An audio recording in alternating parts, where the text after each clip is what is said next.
We used to hide under the covers, serenade each other with careless melodies. Something buried deep inside us, the major and the minor were like piano keys. You played for me. You played for me. Oh, you played for me. I swear, even in my sleep, I hear it like the memory of everything we used to be. You played for me. You are my symphony, by your side we are unity. You are my energy, my guiding light, we are unity.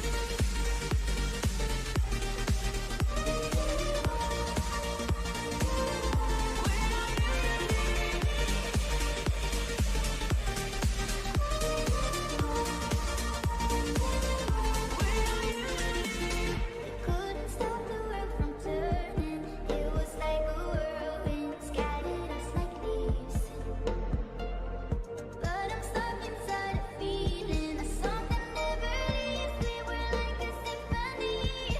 Played for me. Everyone is lonely sometimes, but I would walk 1,000 miles to see you rise. You are not alone, we are family. Hold me, let's escape all this reality. Played for me. Oh, you played for me. I swear,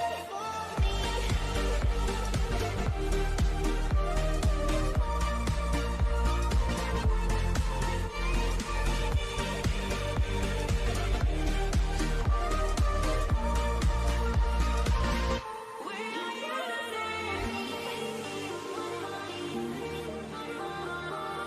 in my sleep, I hear the memory of everything we used to be. You played for me. We are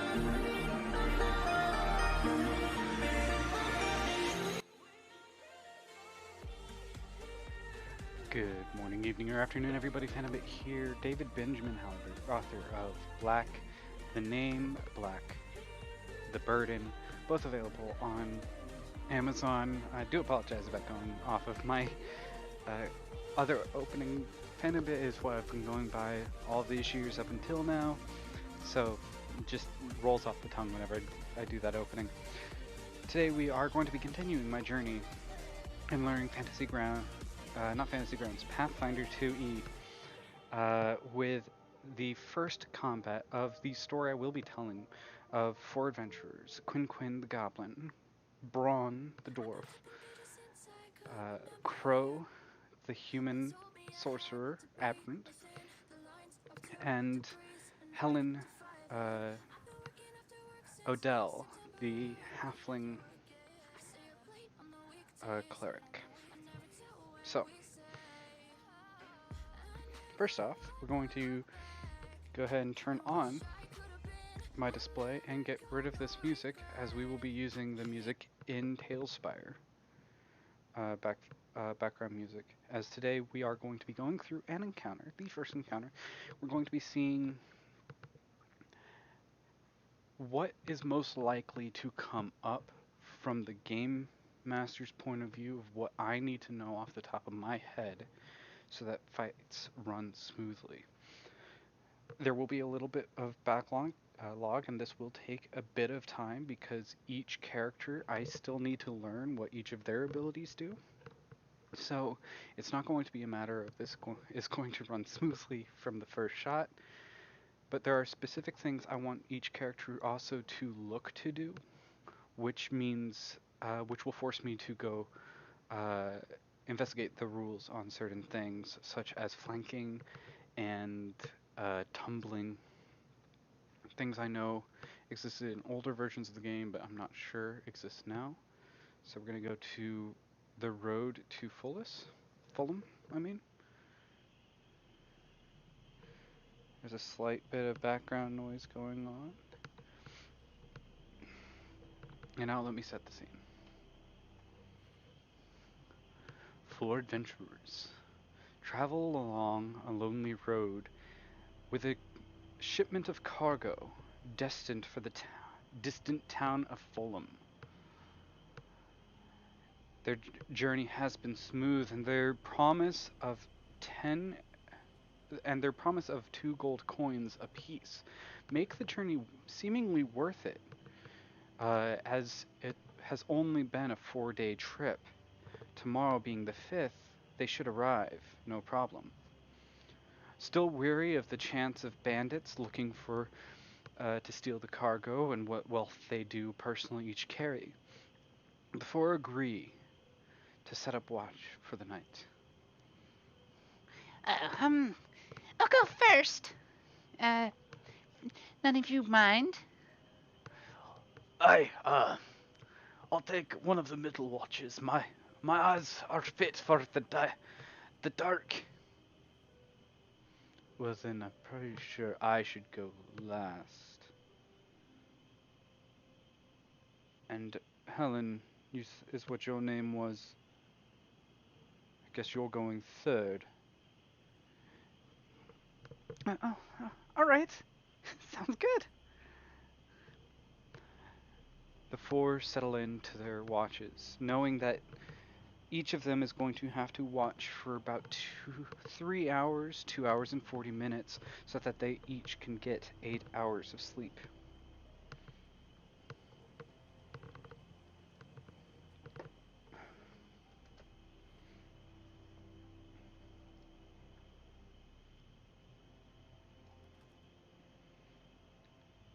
And things will be occurring. Actually, I need to do it this way.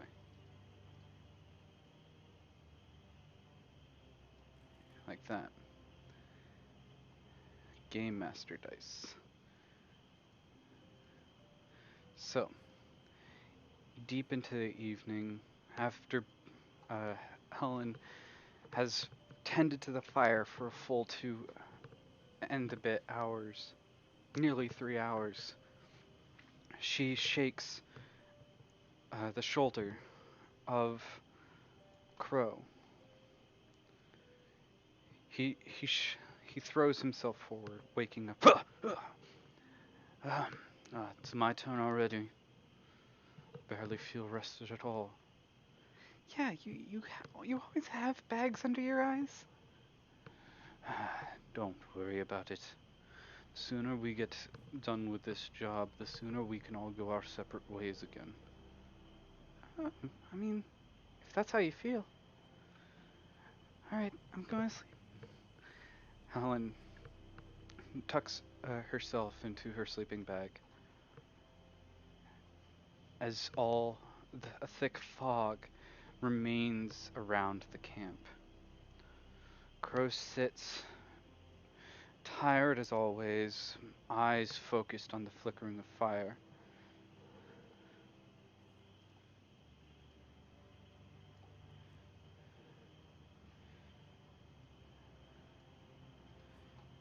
Unaware as creatures all around him begin to shuffle and move in.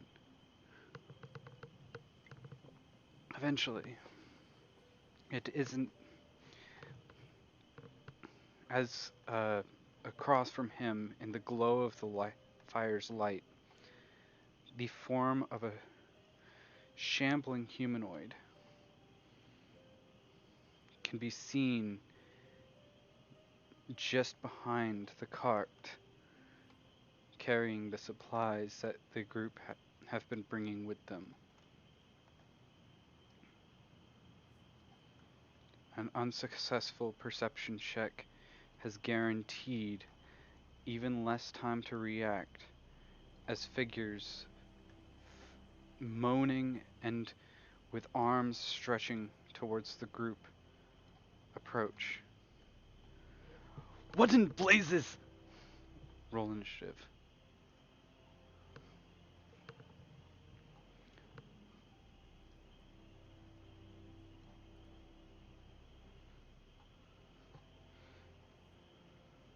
Helen rolls a 15. Her dexterity being 2 means that she has a 17 for her initiative.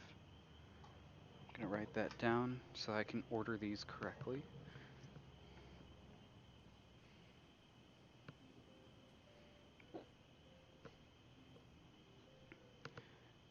Quinn and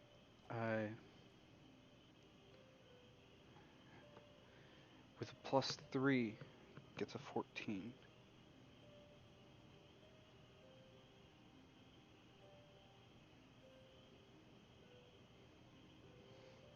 I'm doing this in the order of the character sheets I have available.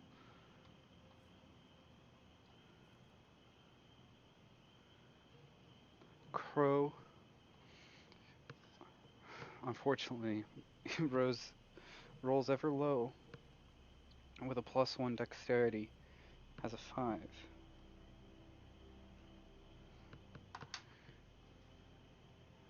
Lastly, Brawn, with a +1, gets an 8.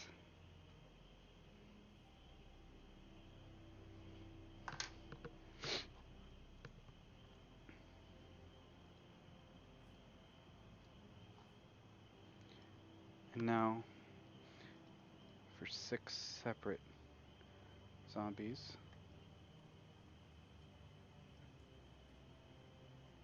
I need to delete that roll.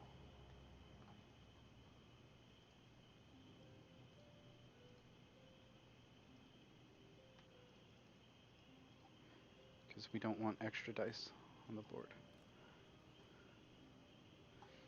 So one is going at 18.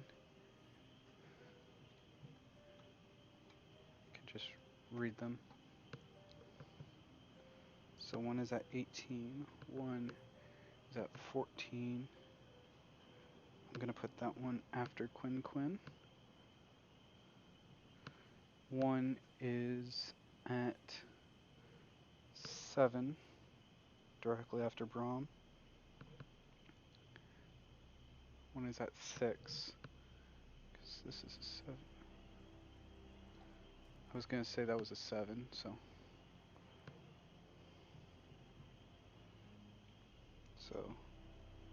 And then the other two go after Crow. Okay, so.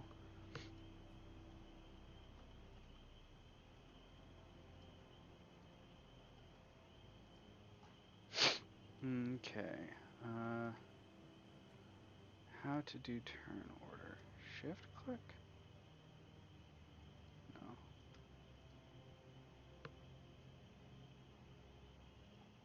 No. Control tab. Oh, no. Definitely not control tab.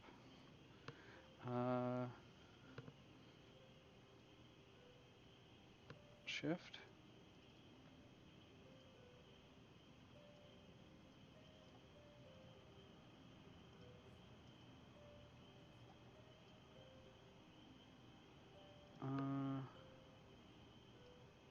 Oh, there we go. And so that's wrong.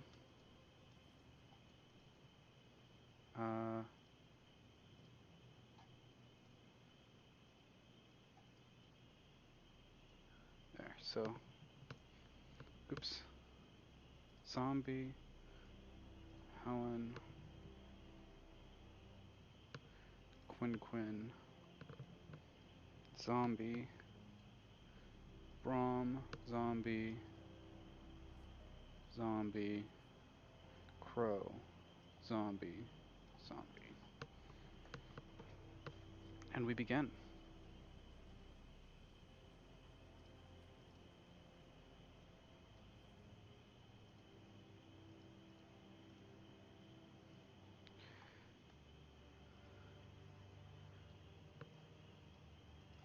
So,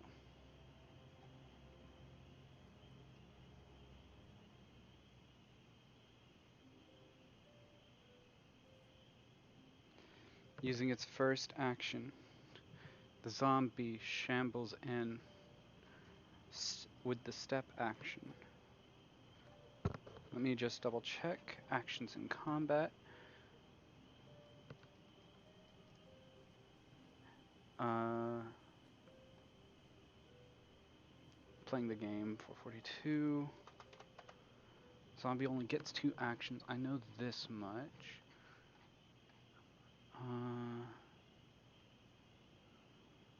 Rolls. Uh,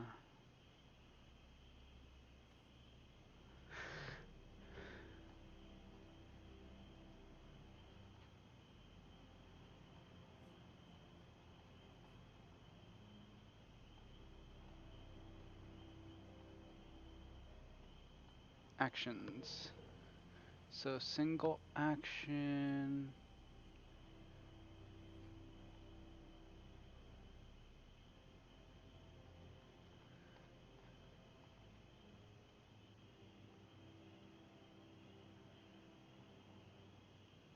Uh, is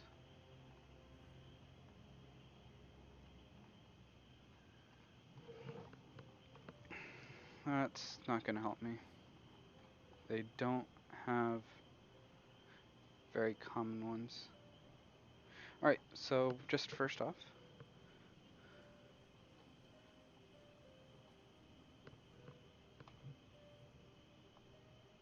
this zombie is attacking Helen, and if you're unconscious because you're dying, okay, so she is unconscious, can't act, and takes a -4 status penalty to AC, perception, reflex, and you have the blinded or flat-footed conditions. When you gain this condition, you fall prone, drop items.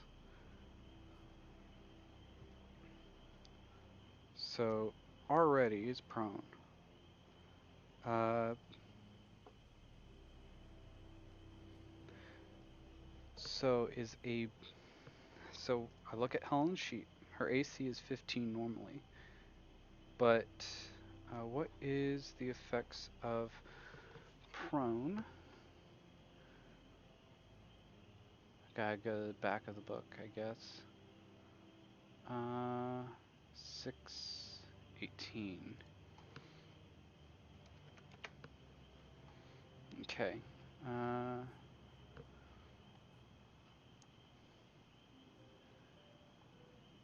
So flat-footed, you take a -2 penalty to AC. Okay, so it's not that you lose your dex, though that is Helen's dex, and can make your universal flat-footed against everything. Alright. So her AC's now 13, and prone.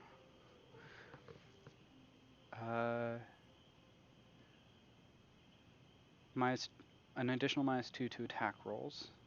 Can only move. Only move action is to crawl or stand up. Standing up ends the prone condition.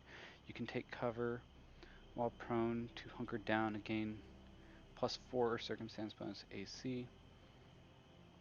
And unconscious. So that's another -4. Unless is flat-footed. No, circumstance penalty AC. So status penalty, those are 2 different penalties.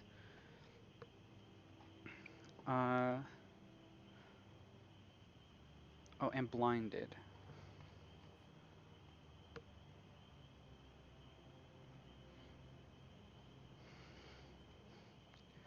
You can't see. All normal terrain is difficult terrain for you, and you can't detect anything. You automatically fail perception checks that require sight. And if vision is your only precise sense, you take a -4 penalty perception. You are immune to visual effects. Blinded overrides dazzled.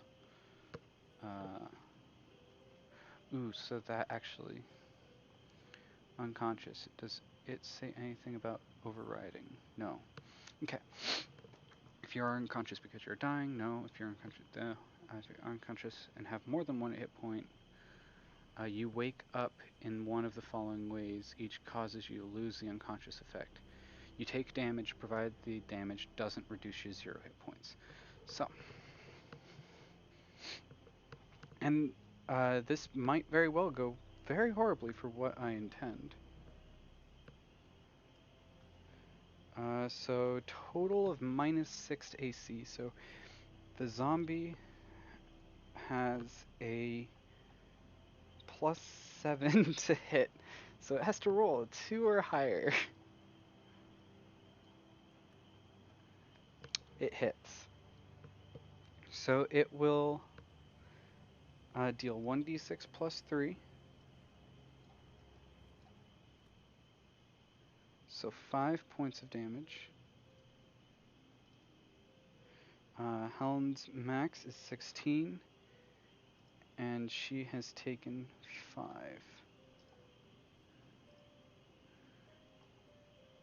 Okay. But it only gets 2 actions, and it becomes Helen's turn. Helen, having just taken damage, is no longer unconscious.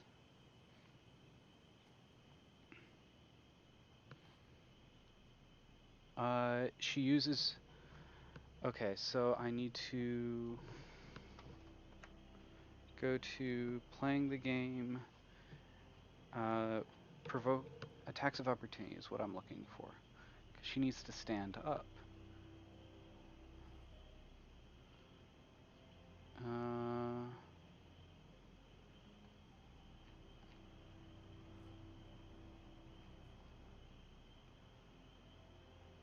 Oh wait, no, attack of opportunity is not an action for anyone, as that is specifically something that fighter gets as one of their features. So, standing up will not provoke an attack of opportunity from the zombie because the zombie doesn't have that. But the zombie is grabbing, so because it hit with its fist.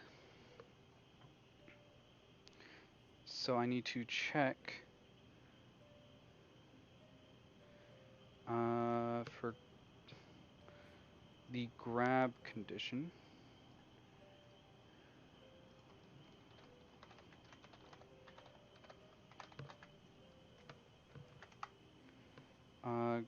Grab monstrous ability.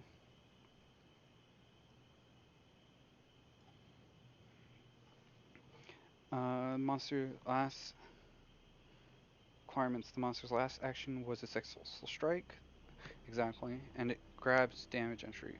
If the creature is grabbed using this action, effect the monster automatically grabs the target until the end of the monster's next turn. The creature is grabbed by whichever body part, limb, its fists, and that body part can't be used to strike. Using grab extends the duration of monsters.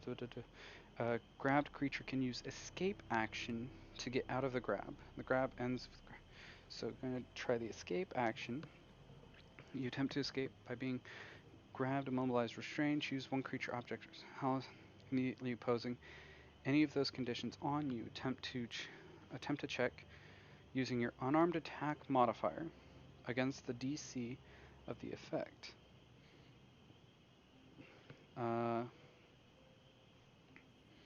This is typically the athletics DC of a creature grabbing you, thievery DC of a creature who tied you up, the spell DC of a spell effect.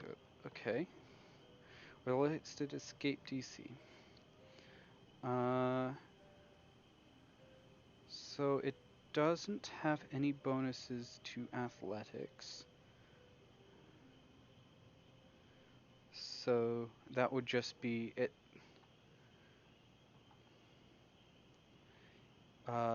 It would be 10 plus its strength mod, right?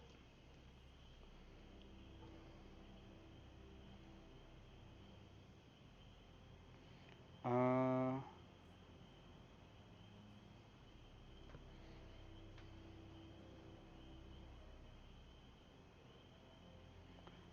okay. So let's go ahead and roll that. So Helen is uh, unarmed attack, proficient, -1.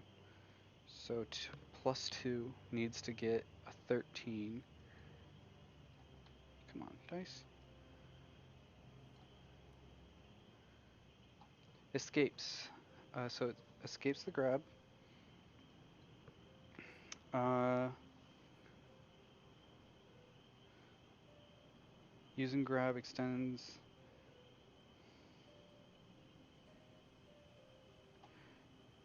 Uh,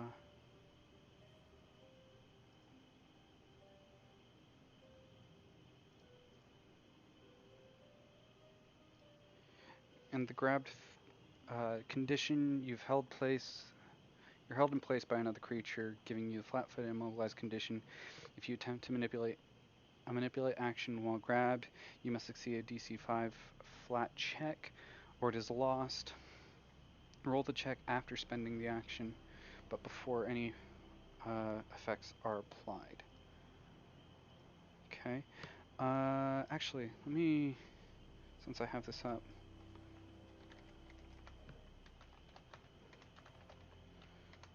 attacks of opportunity.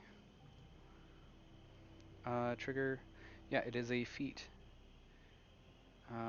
Level 6 for a lot of people. Uh, Fighters get level 1.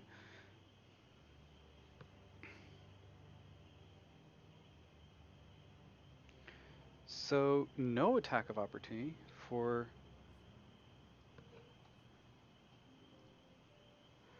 I want to take the step action. Your speed is at least 10 feet, which it is now. You carefully move 5 feet. Unlike most movement, your stepping doesn't trigger reactions, such as attacks of opportunity. So moving 5 feet.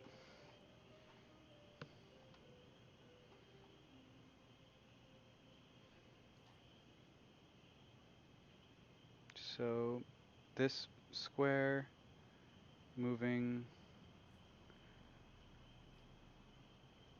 to this square. No.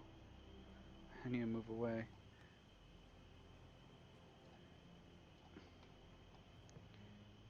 But not into the fire. Come on, Quinn.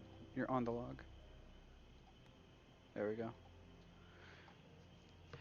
So, moved, escaped, stepped, and now cast a spell.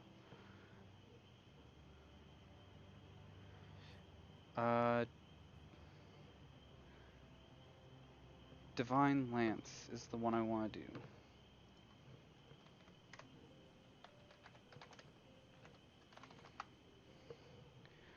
Uh, range 30 feet, target one creature.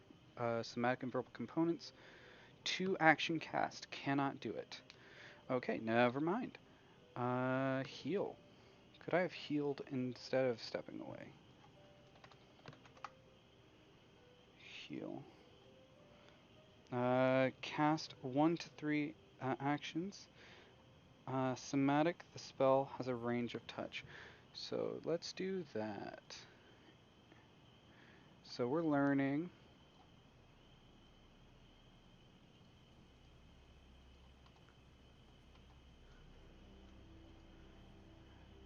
Come on.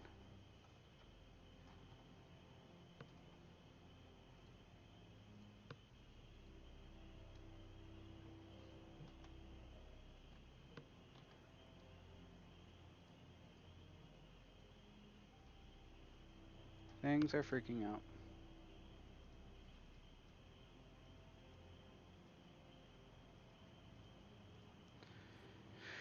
Okay. It's probably because I keep jumping between the two screens. Give me a second. I'm going to close this. No. Okay. I just ran to close it.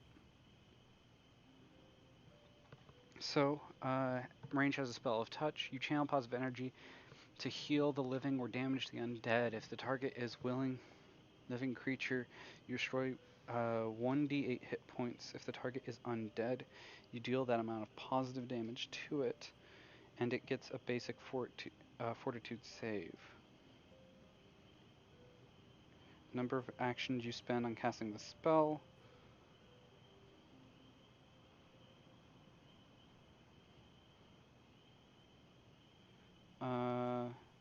Range, area, and other parameters.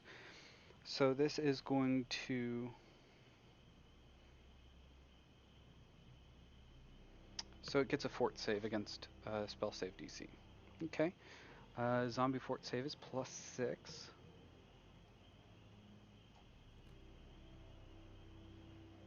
So 18 will be enough to negate, I think.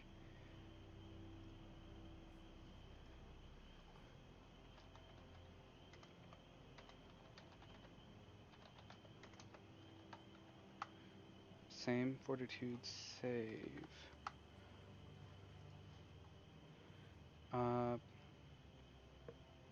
Basic saving throws. Sometimes you will be called to attempt a basic saving throw. This type of saving throw works just like any other saving throw. The basic part refers to the effect. For a basic save, you'll attempt the check and determine whether you quickly succeed, failed, critical failed, like you would any other saving throw. Then on the following outcomes, apply based. Okay, critical success, you take no damage from the spell. Hazard effect, take half damage. So still roll 1d8.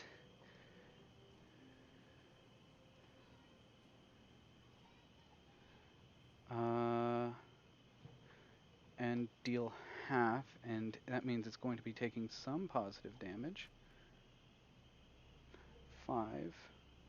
So half of that is 2 plus 5 for its weakness.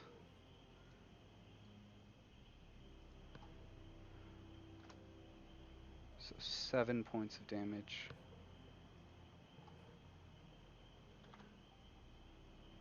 There.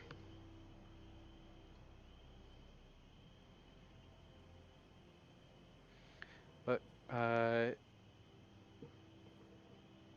and that's one of the daily uses of heal that Helen gets. Next, Quinn. Helen just yelled out in a loud voice to cast a spell. So Quinn, I'm going to have make a perception check to see if they wake up. That's going to be good enough for Quinn. +4, 16. Trained modifier. Good enough. Alright. So Quinn is going to stand up. Actually.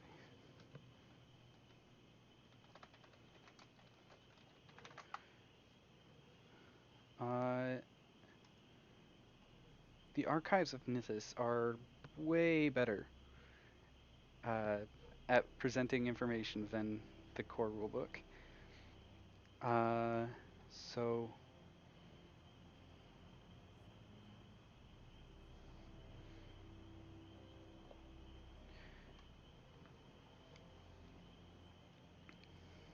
ready, release, seek, sense motive, stand.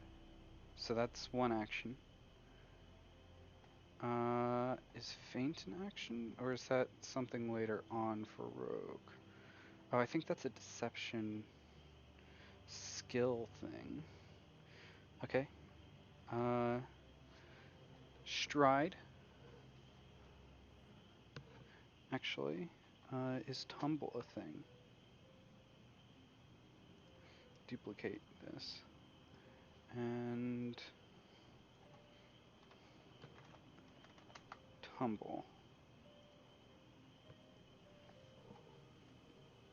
You stride up to your speed during this movement. You can try and move through the space of the enemy. Attempt to an acrobatics check against the enemy's reflex as soon as you try to enter its space.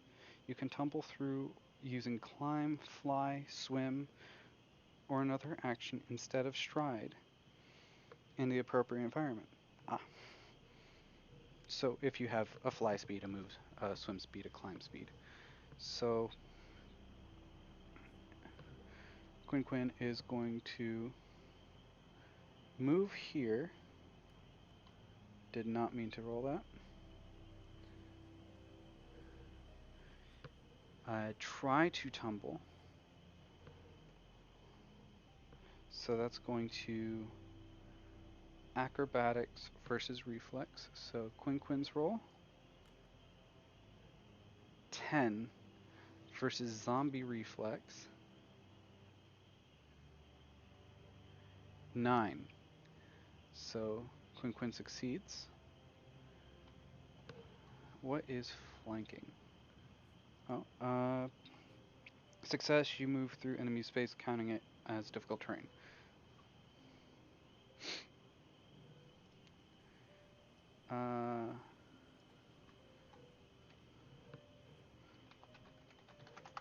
Flanking.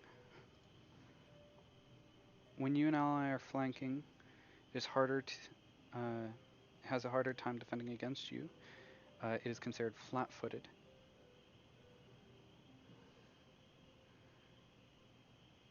And that also gives sneak attack, as zombies are not resistant to sneak attacks. Oh, zombies can't use reactions anyways, so no attacks of opportunity. Well, not a shambling zombie. Oh, no, all of them are. I like that.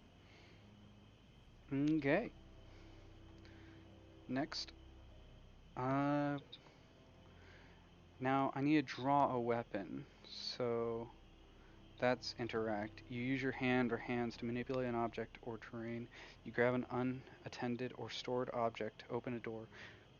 So that's an action in and of itself. Okay. So that's Quinn's turn, because unfortunately, standing up, moving over, and drawing a weapon took a good bit of stuff. But Quinn has drawn a club, because that's Quinn's favorite weapon. It's a baseball bat. Alright. Moving on. Can I? No. Is there a way?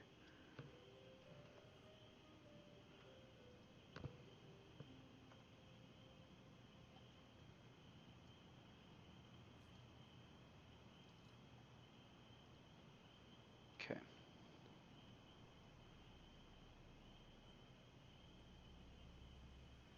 So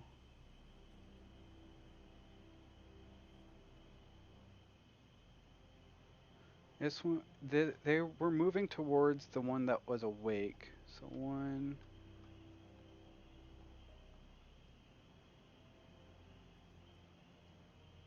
2, 3. Speed of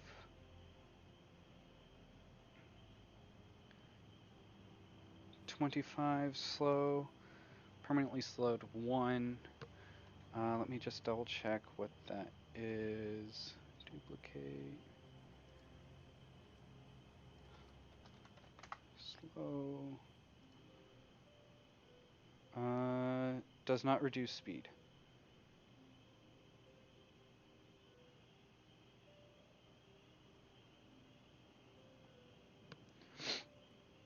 Three, 4,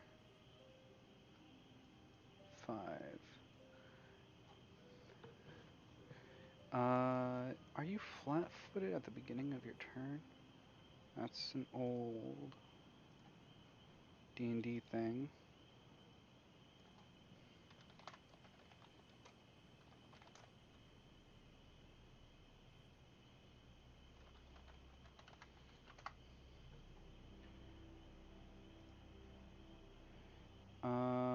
In Pathfinder 1, you were flat-footed at the start of combat as long.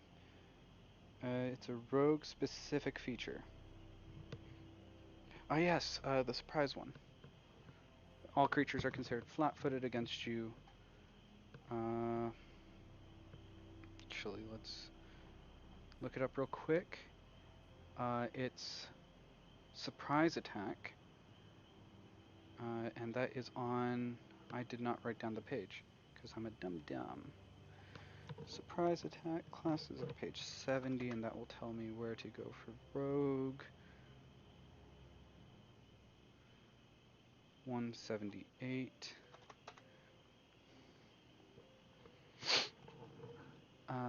Okay, and surprise attack is you spring into combat faster than foes react on the first round of combat. If you roll deception or stealth for initiative. What?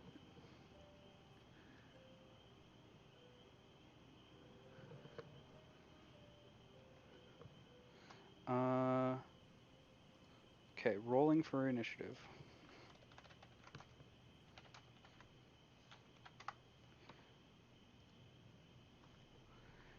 When your dream calls for it, you'll roll initiative to determine your place in the initiative order, which is a sequence. Typically, you'll roll a perception check to determine your initiative.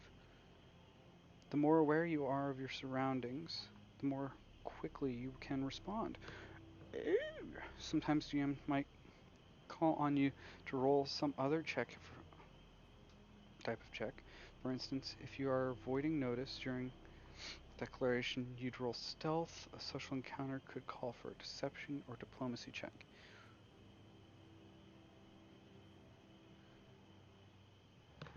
So I did initiative wrong. It's a perception check.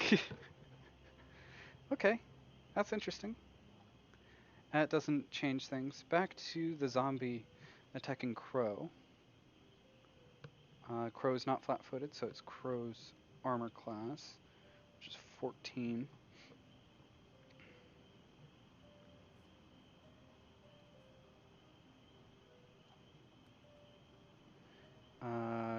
The zombie gets a 15 on the die, has a plus 7, so that hits for 1d6 plus 3. 9 points of damage to poor Crow. Uh, so, no, 6.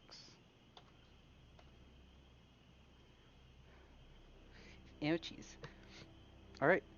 Uh,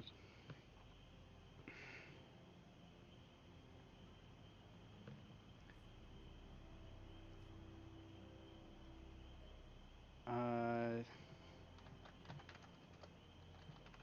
Casting. Oh, wait, no, casting multiple spells is what I want.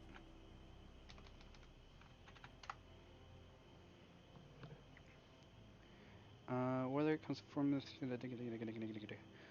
Uh,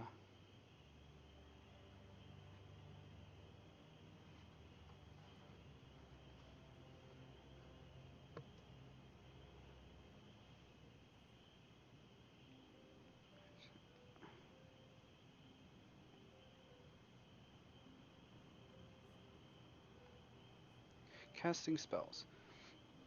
Casting of a spell can range from a simple word, magical might that creates fleeting effect, or complex process. Casting a spell. Repertoire, casting the spell actively. Some long casting times. Spell components.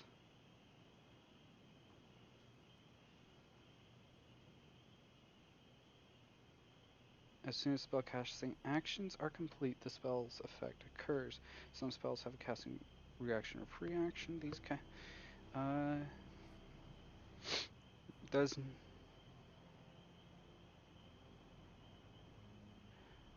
it does not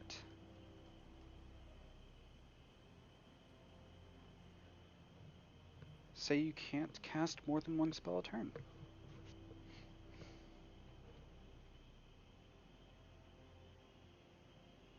Okay, cool. I know that for future.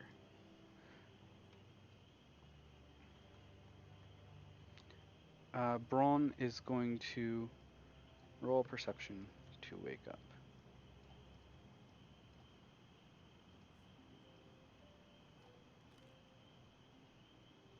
Natural 20. That will be a critical success. Braun wakes up. He doesn't get anything, any bonus for that.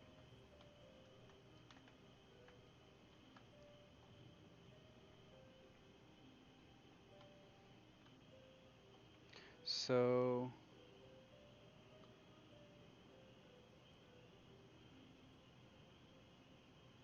he stands up. Action 1. Draws a weapon. Action 2. Puts on a shield.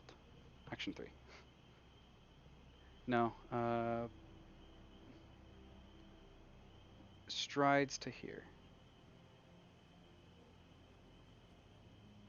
Okay.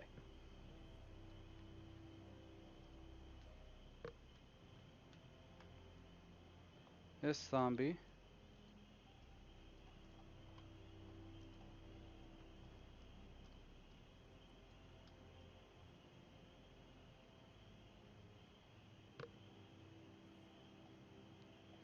definitely has movement for that. So Braun drew his weapon, not his shield. Doesn't matter because he doesn't get that on his AC anyways unless he takes that action. Actually, it does matter because he does have reactive shield as a feature.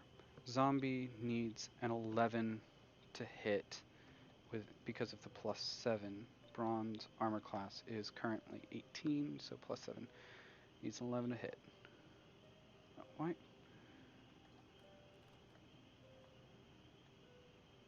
5. So the zombie misses. All right.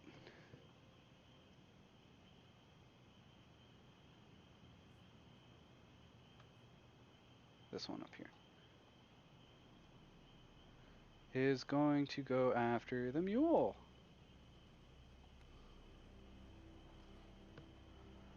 Uh,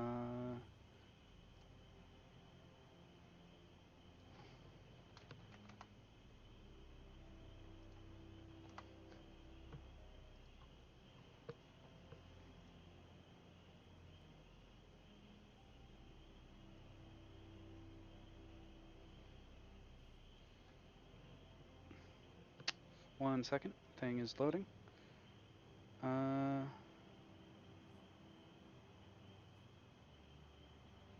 That does not help me. Okay. Bestiary, go for donkey or mule. Either work.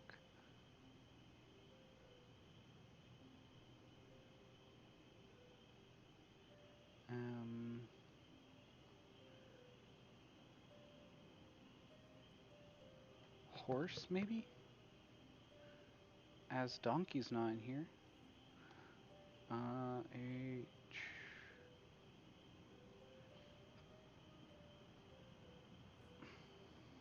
Why no stats?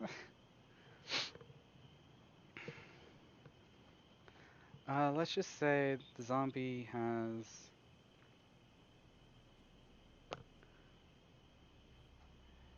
to roll a 6 or better. Okay, now that I've actually picked up the dice. Okay, 11. It hits. Donkey's dead. Let's just say that. Actually,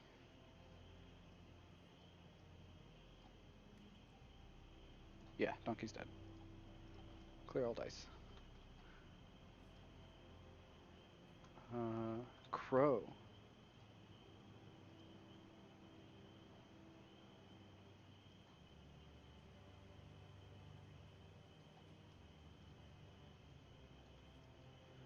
Turns around.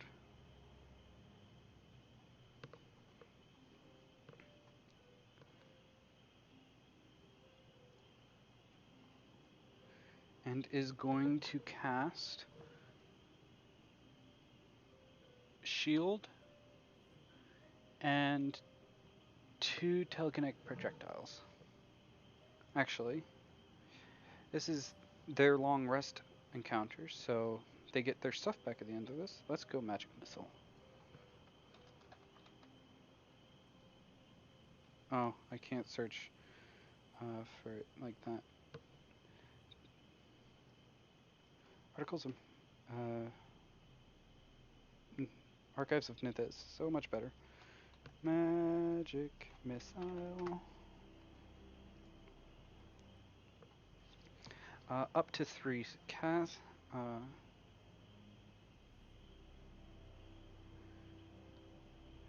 You spend a dart. You send a dart of force toward the target creature that you can see. It automatically hits and deals 1d4 plus 1 force damage. For each additional action, use casting the spell. Increase the number of missiles you shoot by 1 to a maximum of 3 missiles for 3 actions.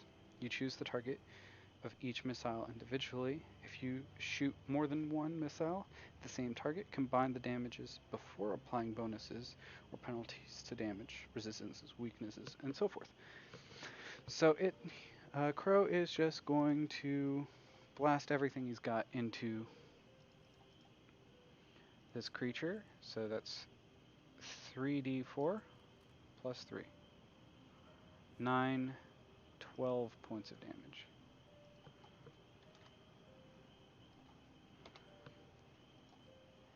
Big chunk. Didn't kill it.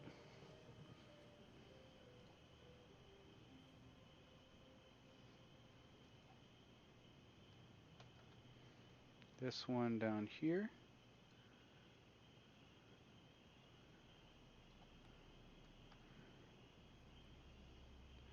Moves and attacks Brawn. We know it needs a 11 to hit right now. And it doesn't. This one, same thing. And is now flanking Brawn. It needs a 9 to hit.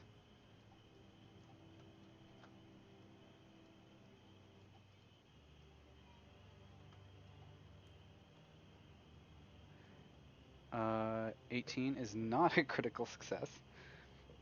A 19 would have been a crit.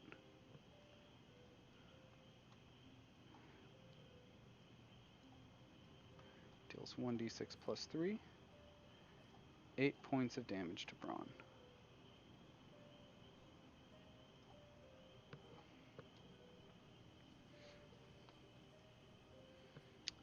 Brawn started with 23 HP. He took 8, so that's going to be 15. Alright.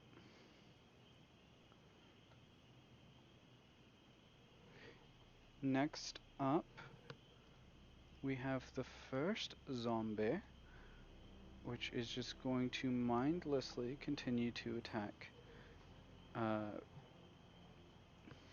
Helen. Helen has an AC of 15. The zombie has a plus 7 to attack. It needs a 8 to hit. It does not critically hit, but it hits. So that's 1d6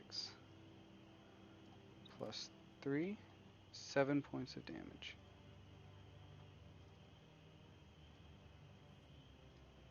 Ooh, big bad attack.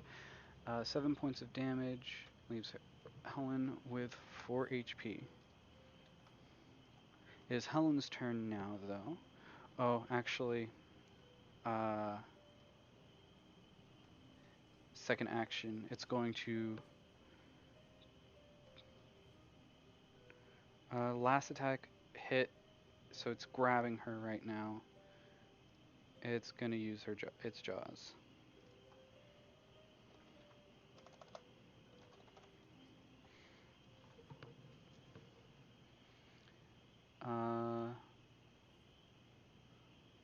Zombie makes a jaws unarmed melee strike against the grabbed or restrained creature with an attack modifier of plus 7 and deals 1d8 piercing damage. So still needs an 8 to hit. Hitting. 1d8 plus 3. Helen is down.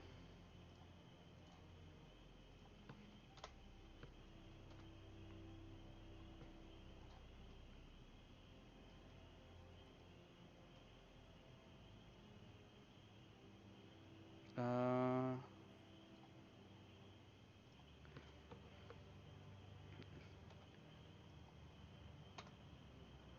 and is at dying 1. Uh, let's look that up real quick.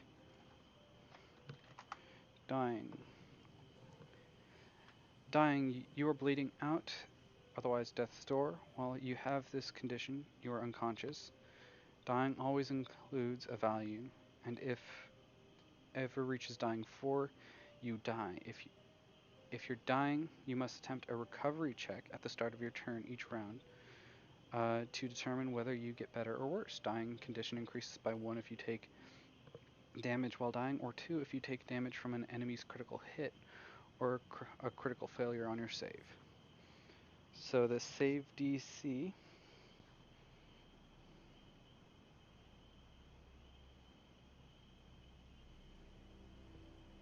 if you lose the dying condition by succeeding at a recovery check and are still at 0, you are still at 0 hit points. You remain unconscious, but you can wake up as described in that condition. You lose the dying condition automatically and wake up if you ever have 1 hit point. Okay, so Helen is out of this fight. Because regardless, you gained the dying 1 condition if the effect that knocked you out was a critical success. You immediately move your initiative's position to directly before the creature or effect that reduces you 0 hit points. So Helen actually moves to there. You gain the dying 1 condition if the effect that knocked you out was a critical success from your attacker, or the result of your critical failure. You gain the dying 2 condition instead. So still gains the dying 1. If you have the wounded condition, increase the value by your wounded condition. If the damage came from a non-lethal attack or effect, you don't gain the dying condition. You are instead unconscious with 0 hit points. Okay. Well, this is very much lethal damage. Okay.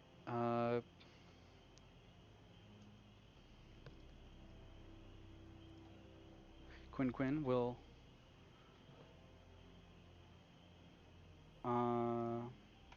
actually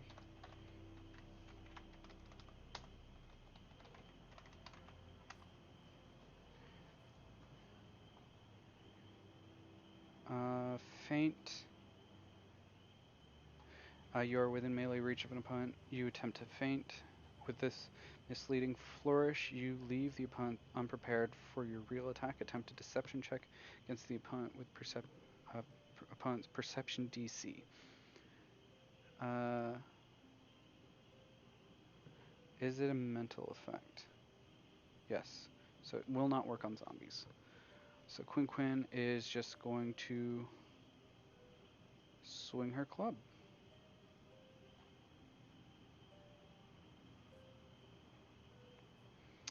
Alright, plus 5 to hit. The zombies have a armor class of 12. So that's a 7 to hit.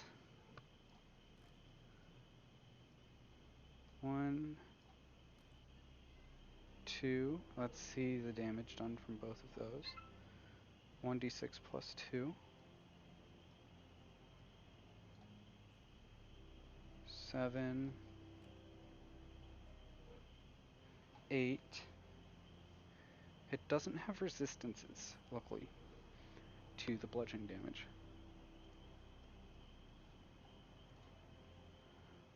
So 15 points of damage to it. And that drops it. And stride.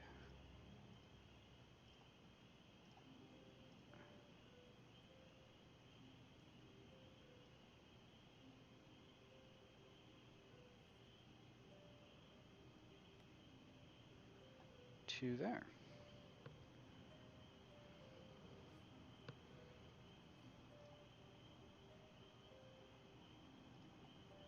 Attacking Crow. That's actually a critical success. Because Crow's AC is only 14.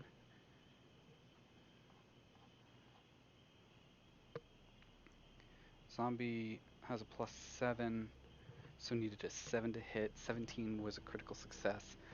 So that's going to down Crow as well.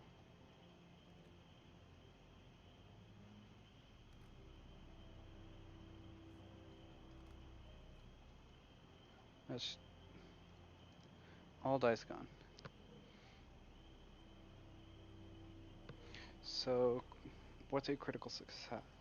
Critical hit.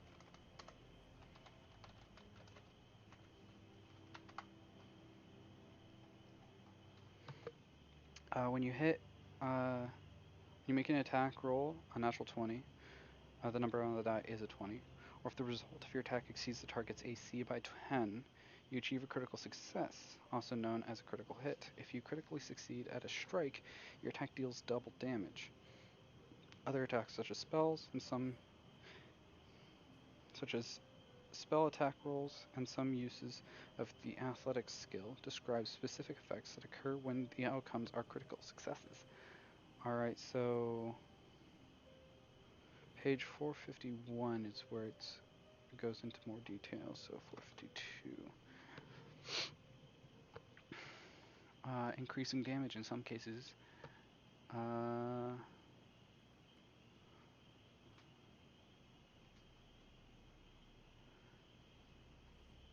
Doubling and halving damage.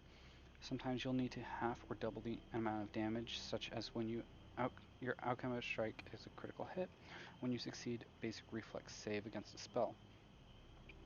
When this happens, you roll the damage normally, adding all of the normal modifiers, bonuses, and penalties.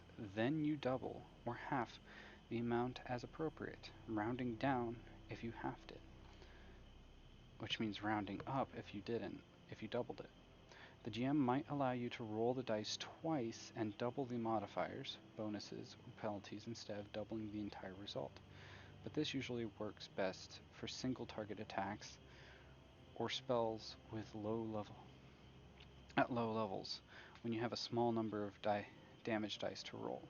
Benefits you gain specifically from a critical hit, like a flaming weapon, runes, persistent fire damage, and extra damage die from the fatal weapon trait aren't doubled. Okay, so we're gonna double dice for now. I tend to be one where you don't even roll, you take max damage and then put on top of that. So 11 plus twice modifier. Yeah, Crow's down.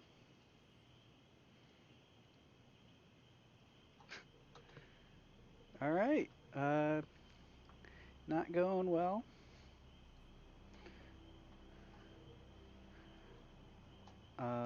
Crow moves to there. And Braun's turn. He's got an axe drawn. He's going to equip his shield, ready his shield, and attack once.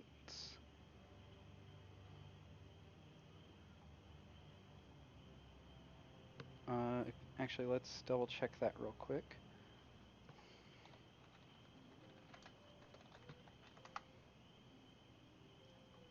Equipping a shield.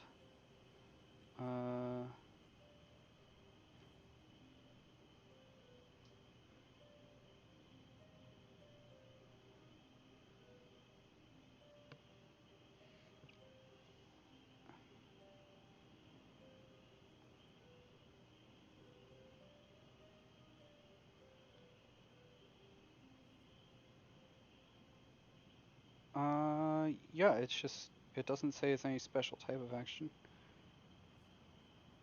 So, equip a shield, raise the shield, and now Warhammer. Now, Braun is a fighter, so he started with expertise in his weapon.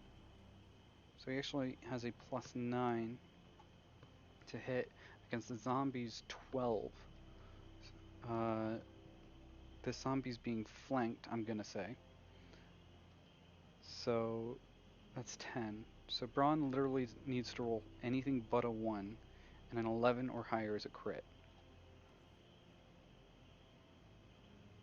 Okay, Braun hits and deals 1d8 plus 4 damage. 15. Oh no, not. 1d8 plus 4, 7 plus 4 is 11. So, 0. That zombie is killed.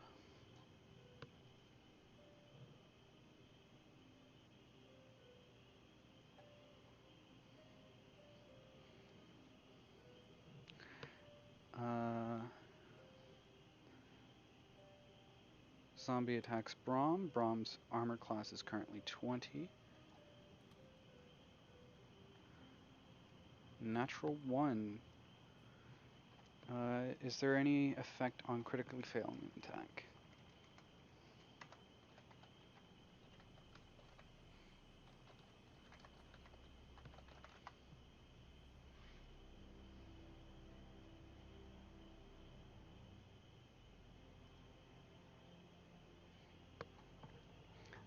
Determining degree of success.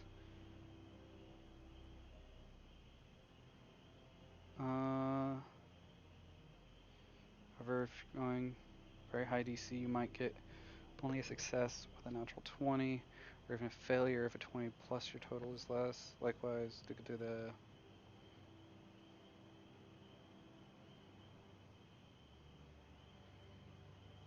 no, there's nothing off the bat that I can see for that. But it will make another attempt.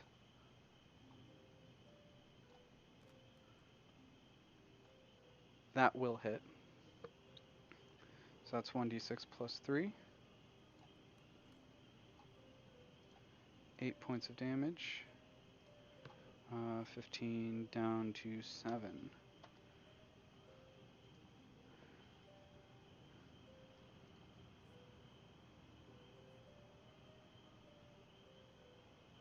So this one has flanking.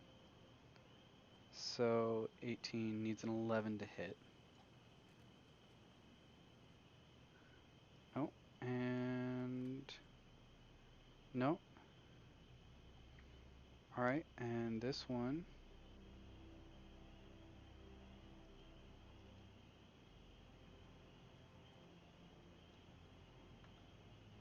Oh, this one just uses its action to move over. There. This one is going to try the same. Needs an 11 to hit. It's one hit and a miss. Braum is going to use his reaction to, where is it?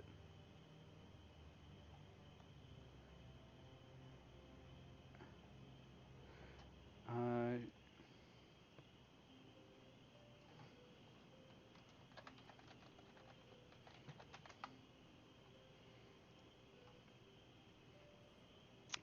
Shield block. I don't have that written down. Is that not something I have yet? Oh, yes, it is. Okay, shield block right there. While you have your shield, you would take damage from a physical attack. You snap your shield into place to ward off a blow. The shield prevents you from taking amount of the damage up to the shield's hardness, and then you and your shield take damage thereafter. So, for the shield's hardness is 5, so that blocks all of that damage. Nimble. This is Helen. Oh, I have a dying tab open. Recovery check. What is that? 10 plus your current dying value is the DC. Flat check.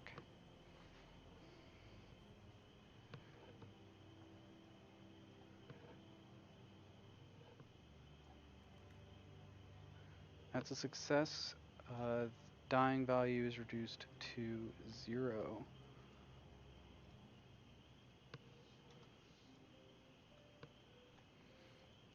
Okay. Step. Target's considered flat-footed because of flanking. Now's when Quinn can really unleash.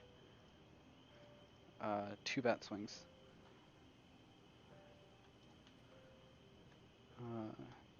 +5 against 10. He's a 5 or better to hit. 15, that's a crit. So here's 2d6.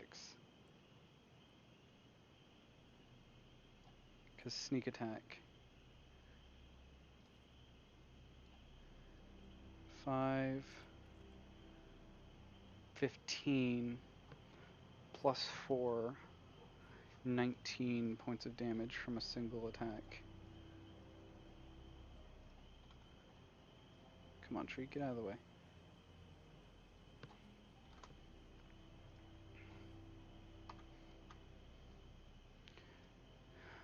Fortunately, it didn't kill him.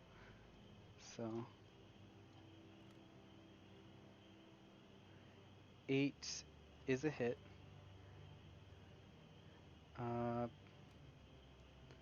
For 3, 4, 5 there. That kills him.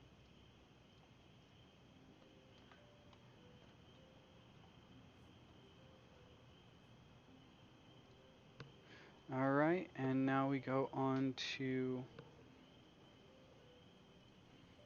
this guy's stave. That's a failure, so dying to out of 4.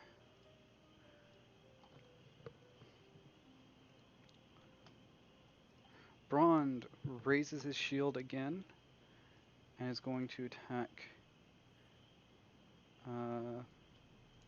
this one.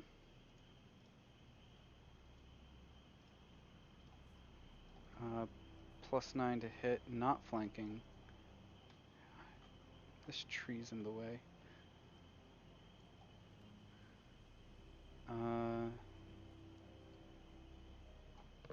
+9 to hit, needed a 3, got an 18. That's a crit. So 2d8 plus twice his strength mod. So 12 plus 8, 20.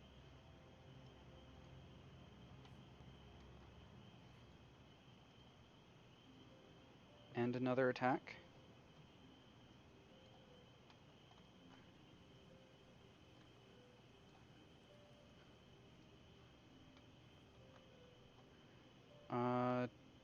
Need a 3 hit. That's a crit.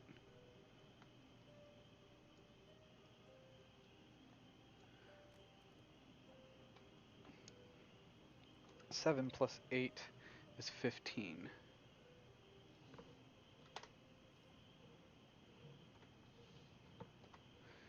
Okay.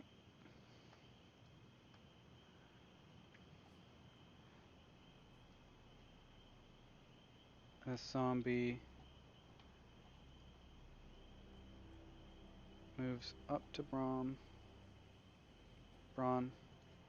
and let's clear the dice. That's not going to hit, because that's a total of 17 versus Braun's 20. Other zombie is going to attack twice. Still doesn't hit. Stable.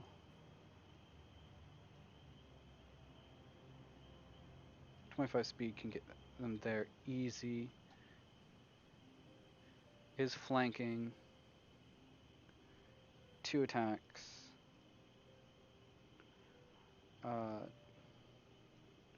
+5 to hit, needs a 7 or better. Crits. Nice. So this is the true attack, because it's gang sneak attack, which that's doubled as well. +4, 23.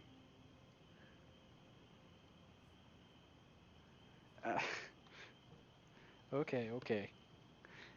And I mean, is in range, so attacking the other one. That's what was needed to hit.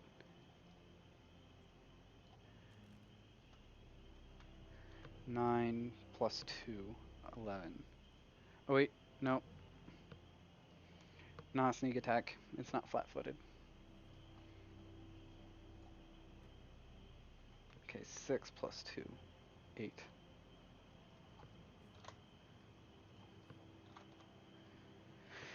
Alright.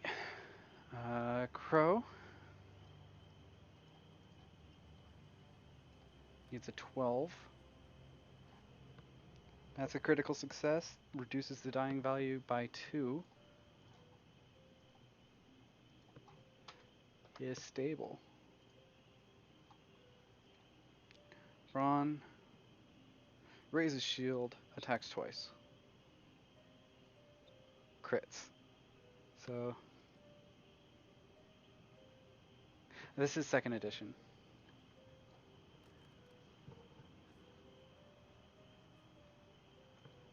Uh, 8.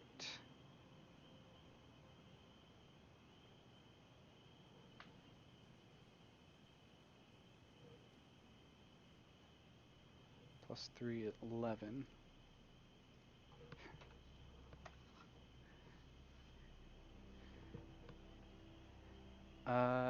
He gets has a second attack. Another crit. I don't know what it is. Okay. And yeah, that's gonna kill it. So the other two stabilized on their own during the fight. And I definitely know, and unfortunately you got here just as I was finishing, because I'm only doing this one encounter to try to get a feel out for it. And then I'm gonna hopefully reset the map. So there are things I want to get better at. I need, so I have a general idea now of what rules I need to have at my fingertips, such as flanking, tumbling, actions in combat. Yeah, you can see that the initiative order now just includes the party members. So it is unfortunate.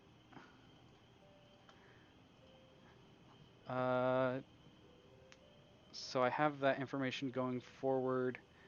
I'll retry this combat later to see if it goes a different way. I think a large problem with this combat and why 2 of the party members went down was because the initial perception check to see the zombies coming failed so badly on Crow's part. So right now I'm playing alone to learn the rules to prepare myself to game master for my home game, as we are switching from 5th edition Dungeons and Dragons, and I want to have a baseline understanding so that it's not all of us being thrown into from the hot pan into a fire, and one of us at least has some understanding. So yeah, what I am doing is I do have a test group, which is me playing solo, so that I can see the ins and outs of it. All right. Well, that is uh, all I was going to do today.